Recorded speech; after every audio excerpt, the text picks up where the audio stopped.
Salut à tous, j'espère que vous allez bien. Aujourd'hui on se retrouve pour une nouvelle vidéo après un petit moment d'absence.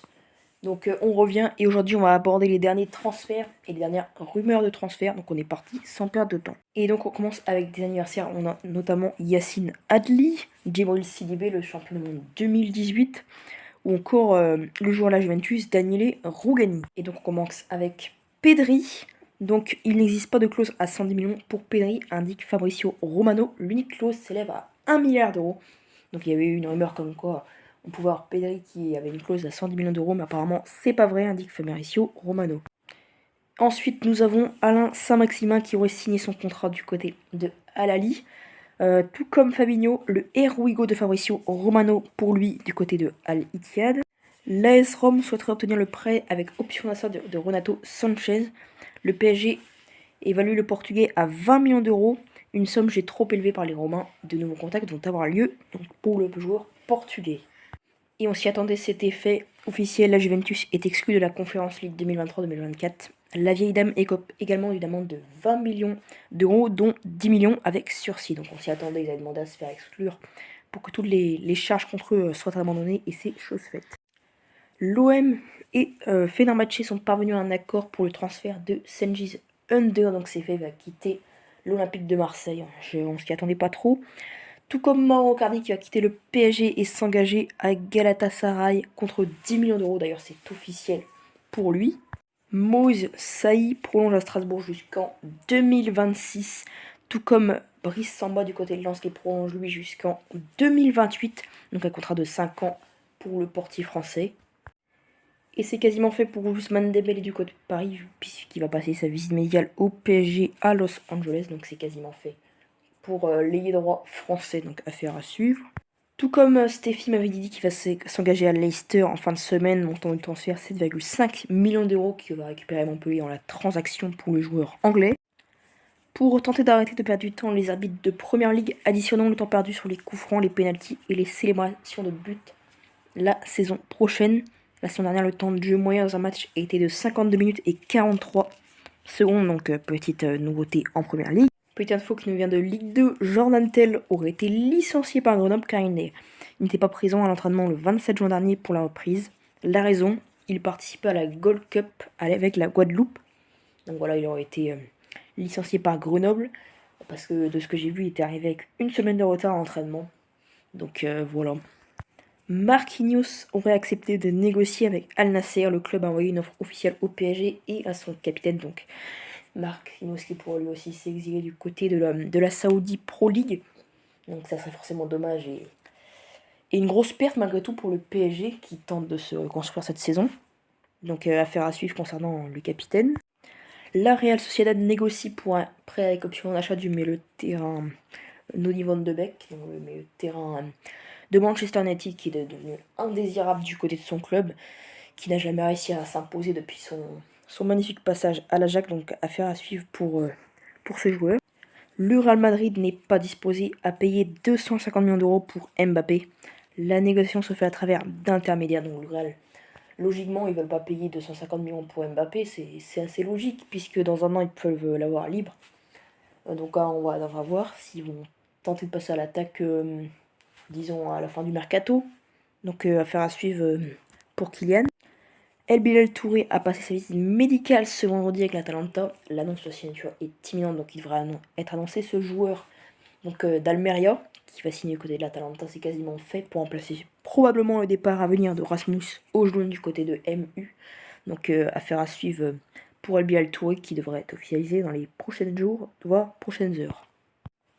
Le Valencia est disposé à assumer l'intégralité du salaire de Rafa Mir en échange d'un prêt. De son côté, le FC Séville exige le paiement du salaire, mais aussi le versement d'une somme de 5 millions d'euros, donc sûrement pour son départ.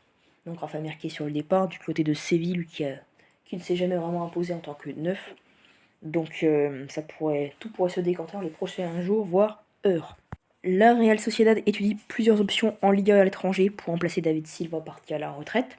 Giovanni Lo Celso, jugé comme profil le plus similaire. Moa Gomez, Brahim Diaz, Lorenzo Pellegrini de la Roma, pardon. Ou encore Mario Götze du côté de Francfort. Donc Lo Celso serait celui qui correspondrait le mieux pour remplacer David Silva, mais ils vont sûrement choisir parmi un de tous ces joueurs.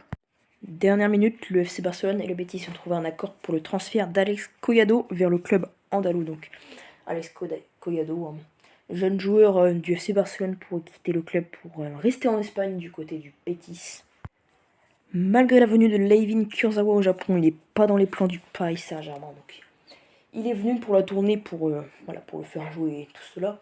Mais il ne compte pas sur lui, il compte se débarrasser de lui, le vendre tout simplement, lui qui a été prêté et qui n'avait quasiment pas joué du côté de Fulham. Et on reparlait de Paris et de Marquinhos, le PSG ne veut pas se séparer de Marquinhos qui a à peine de prolonger son contrat jusqu'en 2028, donc on avait parlé de lui, qui était courtisé. Et en plus, le PSG vient récemment de prolonger son contrat, donc c'est clairement pas d'actualité pour le PSG, ils ne veulent vraiment pas le vendre. Galatasaray est toujours en négociation avec Manchester United pour Fred. D'autres clubs veulent également signer le Brésilien. Donc voilà Manchester United qui continue son dégraissage et ils veulent se débarrasser de Fred. Et notamment, comme on a vu tout à l'heure, Donny van de Beek. Donc affaire à suivre pour le joueur brésilien. Regardez cette magnifique photo de l'équipe de Al Ahly. Regardez tous ces joueurs. Et bientôt Alain Saint-Maximin, sachant qu'il y a déjà Mahrez qui a signé, qu'on peut voir, notamment aussi Edouard Mendy, encore Roberto Firmino. Donc voilà. Les équipes saoudiennes sont en train de se monter de grosses équipes. L'OL a rejeté une offre du PSG de 30 millions pour Bradley Barcola. Le club parisien se concentre désormais sur Ousmane Dembélé, comme on a vu. Donc ils vont entre guillemets abandonner la piste Barcola, du moins pour cet été je pense, mais ils pourront revenir, pourquoi pas, à la charge. Le RC Lens ne veut absolument pas se séparer de Kevin Danso et qui compte vraiment sur lui pour la prochaine saison et pour jouer la Ligue des Champions. Lui qui est courtisé par le Napoli et qui n'est pas insensible à cet intérêt. Donc on va voir ce que va faire le défenseur de Lens. Gianluigi Buffon annoncera sa retraite prochainement. Donc le portier italien de 45 ans, on le rappelle, qui jouait du côté de Parme en Série B, devrait prendre sa retraite. Une légende de la Juventus Turin et de Parme, on peut le considérer je pense. Donc voilà, un très très grand gardien qui va prendre sa retraite. Malgré les sirènes d'Arabie Saoudite, il n'a pas cédé et il va arrêter le portier italien. Donc grand hommage à ce grand joueur. On va parler un peu de l'Euro, et l'Italie et la Turquie ont déposé une candidature commune pour l'organisation de l'Euro 2032. À ce jour, sont les deux seuls candidats à se présenter pour organiser cet Euro. Donc à voir s'il y aura d'autres candidatures dans les prochaines semaines, prochaines années, tout simplement. Donc affaire à suivre pour l'Euro qui se déroulera dans 9 ans. On parle un peu de Godomia qui a dit « Je suis plus armé depuis mes aventures à l'étranger. Je suis un joueur plus construit. Disons que les fondations ont été posées à Lens dès le centre de formation. Ensuite, je me suis construit comme une maison. En fait, le sol, puis le mur, le toit. Aujourd'hui, je connais ma maison. Je sais où est ma chambre, ma cuisine. Quand il faut faire des travaux, je sais ce qu'il faut faire. » Donc voilà ce qu'a pu dire Geoffrey Godombia dans une interview. Donc le joueur qui fera bientôt ses débuts en Ligue 1 du côté de l'Olympique de Marseille. Et on va reparler d'une petite info d'Ousmane Dembélé qui recevra la moitié du montant de sa clause libératoire si celle-ci est levée avant le 1er août. Il empochera alors 25 millions et le FC Barcelone les 25 millions restants. Donc Dembélé qui touchera la moitié de l'indemnité de transfert. Donc pour le Barça, c'est vraiment pas une bonne nouvelle déjà. Rien que cette clause et en plus nous récupérer avec 25 millions d'euros quand on sait qu'ils sont dans le rouge dans les finances. Et n'oubliez pas, ce soir c'est le jour de Classico. Donc le Real contre le FC Barcelone, un match amical, coup d'envoi à 23h. Donc cette fois, ça sera pas un match trop tard dans la nuit. Donc voilà, tous les fans vont pouvoir se régaler devant ce match avec les nouvelles recrues. Notamment du côté du Real et du Barça avec des Gundogan, Bellingham et Jean.